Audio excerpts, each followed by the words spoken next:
The Graduate is an interesting choice. It's one of the older selections on my list and is considered a cinematic classic. The thing is, I don't know much about it, having not seen the film before. There's the famous line, of course, and the fact that this is a film seemingly about an affair between a young man and an older woman. Look, I know the temptation would be to use a certain acronym made famous by the American Pie movies, but I won't be using that in this video. I might use other terms, but not that one. Anyway, here's my review of The Graduate. Benjamin Braddock has recently graduated and is coming home to Los Angeles, where his parents are throwing a party in his honour. Ben is clearly uncomfortable and ends up isolated in his room until his father's partner's wife, Mrs. Robinson, pushes her way in looking for the bathroom. Ben drives her home and is anxious to leave, but Mrs. Robinson convinces him to stay, offering him a drink, showing him her daughter Elaine's room, and having him help her unzip her dress. Ben thinks she's seducing him, and he's right, as she stands in front of him naked, saying how she finds him attractive and how he can have her. Ben, hearing Mr. Robinson return home, runs downstairs and the husband is none the wiser. After a while, Ben takes Mrs. Robinson up on her offer, with them meeting at the Taft Hotel. Their purely physical relationship goes through a rough patch when Ben tries to ask a lot of personal questions of her and jokes that he might ask Elaine out. Mrs. Robinson gets very defensive at this and makes Ben promise he will never take Elaine out. Ben promises, but under pressure from his parents, he does ask Elaine out and initially treats her terribly. But after making her cry, the two enjoy the rest of their evening together. The next time they're due to meet, Mrs. Robinson tells Ben to break it off or he'll tell Elaine about their affair. Ben preempts this and tells Elaine, with the revelation causing Elaine to kick Ben out of the house. Ben decides that he now wants Elaine and drives to Berkeley to talk to her. Initially having to convince Elaine that the relationship between him and her mother was consensual, Elaine softens to Ben but doesn't commit, as she's also seeing Carl. Mr. Robinson visits Ben and tells him to stay away from his entire family under threat of prosecution. Ben goes to Elaine, but she's already left, not saying where.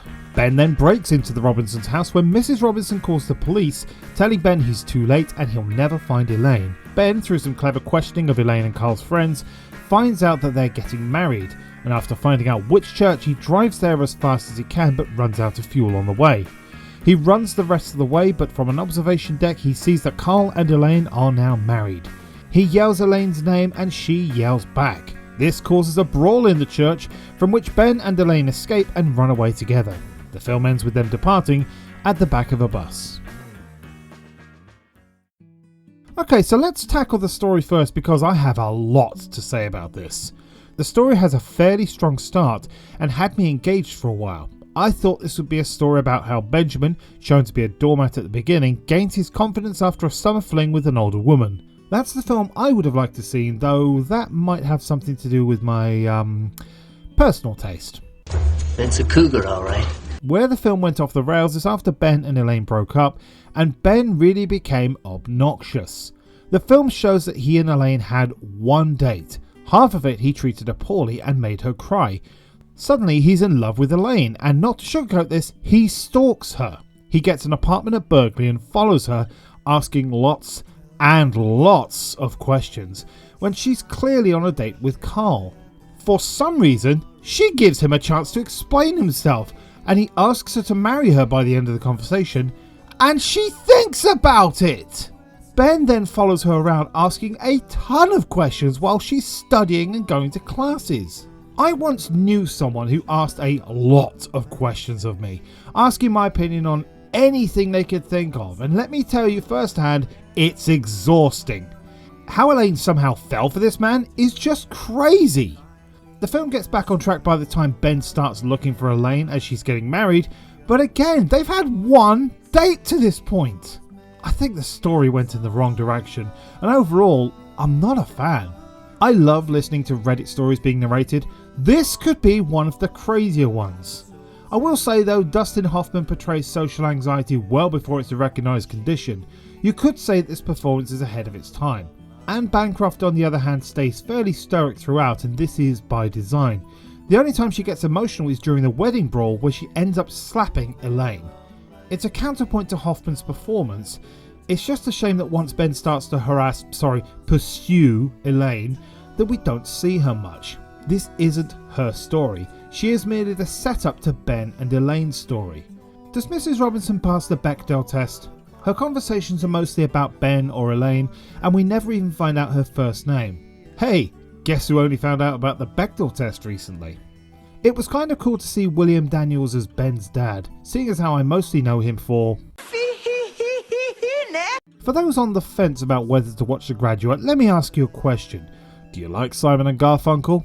If yes, then you'll enjoy the soundtrack to The Graduate because it's pretty much all from this duo, including some repeated tracks. Me? I can take or leave it, but if you're going to have one artist do the entirety of a soundtrack, make it something like Highlander where it's all Queen. Simon and Garfunkel don't hold up a soundtrack by themselves. It does make me think though, would the film be better if The Sound of Silence was replaced with Disturbed's version? Left its scenes while I was sleeping, and the vision that was planted in my brain still remains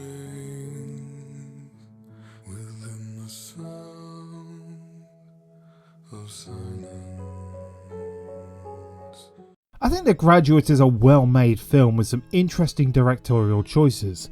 The camera shots sometimes scream of throwing everything against the wall to see what sticks, but I feel for the most it does stick.